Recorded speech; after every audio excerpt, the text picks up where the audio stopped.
কুমিল্লার এই বিশাল মহাসমাবেশ থেকে আমাদের মানবিক নেতা ডক্টর শফিকুর রহমানকে আমি দেশ নেতা উপাধিতে ডাকতে চাই। আপনারা একমত আছেন? আমাদের দেশ নেত্রী মাননীয়া মরহুম খালেদা জিয়া ছিলেন,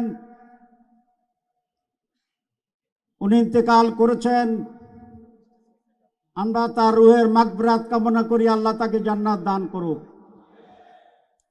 আমার ইচ্ছা হয় আজকের প্রধান অতিথি তিনি হবেন আমাদের দেশনেতা। আজ কুমিল্লার এই বিশাল মহাসমাবেশ থেকে আমাদের মানবিক নেতা ডক্টর শফিকুর রহমানকে আমি দেশ নেতা উপাধিতে ডাকতে চাই। আপনারা একমত আছেন? সারা বাংলাদেশ আজ ডক্টর শফিকুর রহমানের। উনি কুমিল্লার সন্তান, উনি সিলেটের সন্তান, উনি চট্টগ্রামের সন্তান, উনি রাজশাহীর সন্তান, খুলনার সন্তান, ঢাকার সন্তান, বাংলাদেশের সন্তান। ইতিহাস এই কথা বলে।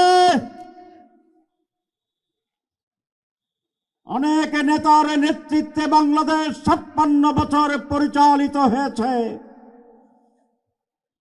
আমরা পরিপূর্ণভাবে সফলতা অর্জন করতে পারিনি। এইবার এক নতুন নেতার নেতৃত্বে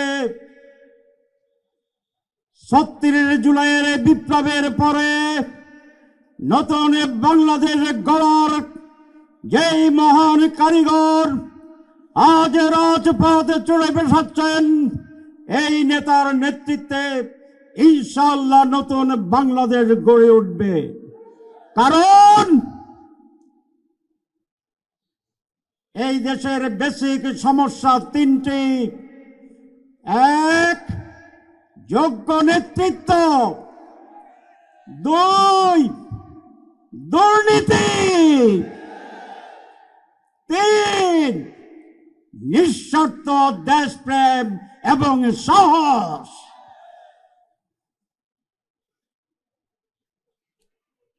দুর্নীতি দূর হবে ইনশাআল্লাহ এই নেতার নেতৃত্বে। সুতরাং এই নির্বাচন ক্ষমতার পালাবদলের সাধারণ কোন নির্বাচন নয়। এই নির্বাচন এই দেশের জাতির ভাগ্য নির্ধারণী নির্বাচন। আমরা কি দুর্নীতি দূর করব? দুর্নীতি দূর হবে। দুর্নীতিমুক্ত বাংলাদেশ গড়ব কিনা, নাকি আবার দুর্নীতিতে চতুর্থবার চ্যাম্পিয়ন হব, এইটি নির্ধারণ করবে এই নির্বাচন। এই নির্বাচনে নির্ভর করবে আমরা কি সকলের জন্য সমান সুযোগে তৈরি করব, না নতুন করে হাওয়া ভবনের জন্ম হবে। হাওয়া ভবন ছিল, আজ বিএনপিকে পরিষ্কার করতে হবে জাতির কাছে।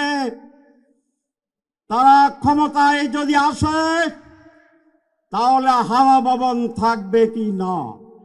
বিভাগ ছাড়া আমরা কোনো কিছুই মানি না, এবং এই বিভাগের নাম হবে কুমিল্লা বিভাগ। এই বিভাগের নাম হবে কুমিল্লা বিভাগ।